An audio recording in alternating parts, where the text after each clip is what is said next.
Hey guys, and welcome back to a brand new video. So today's video is going to be a lot of fun. I am personally really enjoying filming all these videos at the moment. I really want to upload every single day in June. That's the goal. I don't know if I'm going to be able to do it. If not, I'm trying to be uploading multiple times throughout the week. So hopefully it's going well so far, fingers crossed. I'm not sure. I'm essentially just trying to cram out a bunch of videos because it's now the 29th of May. So I've just got to get some videos out ready for June, ready to crush it. So that's the plan. But what we're going to be doing in today's video is editing this really cool photo that I took when I was up in Edinburgh.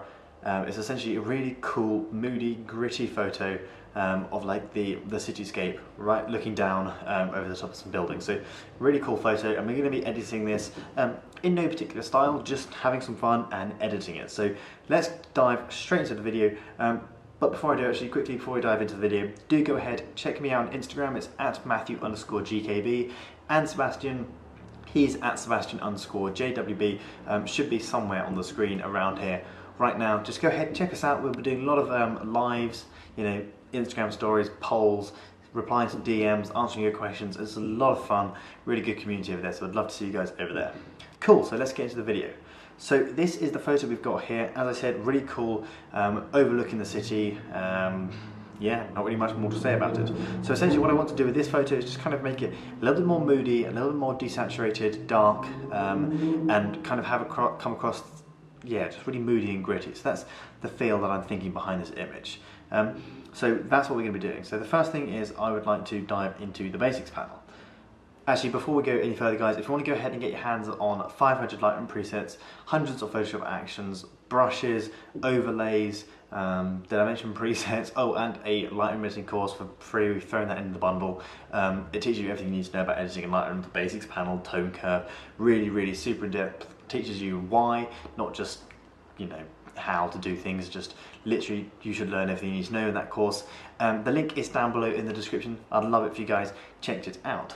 But of course, that's not why you're here, so let's just get on to this video. So first things first, what I want to do with this video is, it's pretty well exposed. When I take my photos, I try to make sure they're fairly well exposed to start with. So I'm just going to increase the shadows a little bit just to get in a little bit more detail down there in the shadows. I'm going to drop my highlights just to essentially just bring in the detail at both sides of the image. I am going to drop the exposure a little bit of the image. I think, yeah, let's take down the blacks a little bit and bring up the whites. No, let's bring down the whites. That'll kind of just make the whole image look even more moody and contrasty. Talking of contrast, let's add in a little bit of contrast there as well and just brighten up those shadows a little bit more. So before and after, yeah, so it's essentially just brought in a little bit more detail into the shadows. So with this photo, I think it's going to really benefit from quite a lot of clarity. So we're just going to throw a lot of clarity in there and bring down that vibrancy. Maybe just bring up the saturation a touch, but bring down a lot on the vibrancy there. Cool, so that's all done. Let's drop down to the tone curve. So I've filmed a video that goes a lot into depth about the tone curve and can teach you lots about the tone curve. So hopefully that's already been uploaded or will be uploaded very shortly. But essentially for this, I think, let's have a go at putting a fade, or yeah, we're gonna put a nice fade into this image. I think it works quite well with the moody theme. Obviously, personal preference, as always, as I like to say, because I get a lot of hate sometimes because some people don't like my style of editing, but that is entirely your problem and not mine. So what I'm going to do is continue with my theme of just kind of crushing down all those highlights and making everything really flat and pretty uniform. So I want to get this nice faded look. I'll put some grain in the image in a little bit, but I want to get this nice faded look at the same time as still maintaining quite a lot of contrast. So let's turn off that tone curve and turn it back on again. Boom, that's what I want, looking really nice. Cool, so that's the tone curve done. This is going to be a very quick tutorial, guys. This is just kind of the thought process behind how I edit photos. There's really not that much that goes into it. You know, once you learn everything you need to know about editing in Lightroom, you can just dive in, have a play around, and just get things to work. It's a lot of fun, and there's no right or wrong way to do things, which is what I love about it. So get your orange slider. I quite like having this kind of more of a reddy tone to my bricks, so I'm going to bring that down to the left. And then my red hues, yeah, as I thought, not much of that in the image. Blue hues, now I reckon we've got quite a bit of this in the sky here. Or as the case may be, maybe we don't have any of that in the sky. See, that's the trouble with these photos. Taking photos on a moody day when it's raining, it's really quite, you know, gross outside. You don't get many colours. So that's why moody photos work so well. I'm going to take my greens all the way down to the left, just because these really bright greens are kind of staring. Yeah, I just don't like them. They're staring at me and it's just making it feel a bit weird. So I'm going to take those down. I've just noticed as well, I'm just going to straighten up the horizon, guys. For some reason I didn't notice that to start off with, but it wasn't particularly straight. So that's a little bit better. Let's go with that. Okay, cool, that's a little bit better. I knew something was wrong, but I couldn't work out what it was. Turns out it was the horizon. Cool, so that's that photo. Let's go down to the saturation. I think, you know, let's bring up the saturation of those oranges. So if you guys follow me on Instagram, you'll notice my theme is really vibrant oranges. The rest is quite desaturated. So I'm going to kind of bring up the saturation of those oranges and those yellows, and then just literally just drop the saturation in everything else, just to make it almost have like orange and black and white image. Personal preference, I really like that style. You guys may hate it, but that's what we're doing in today's video. So we're going to bring up the luminance of the oranges and the yellows. That's just going to brighten up those, like the brick walls, or the stone walls rather, and just make them really pop and stand out from the image. I'm going to get the blues and the aquas and the greens, and I'm going to drop those down. That's essentially just going to separate the bright contrasty walls of the buildings from the background, something that I really, really like to do. Cool, so highlights. Now I'm just going to have a bit of a play around with this, because I was originally thinking of applying some yellows to my highlights, as I usually like to do, and some my blues to my shadows. So let's have a go at doing that, but I think it might work better the opposite way around. So, okay, so that's it with the yellows to the highlights and blues to the shadows, but I don't like that. That's not working for me. That's because my sky is pretty bluey and desaturated, so applying a yellow to that doesn't really work too well. So if we apply blue to the sky, and then if we put a yellow onto the shadows, and the shadows are, in this case, the bricks, the buildings, where we've already got that orange, it makes a little bit more sense. Okay, so there we go, that's what we're looking for. Okay, so we've now applied that blue there.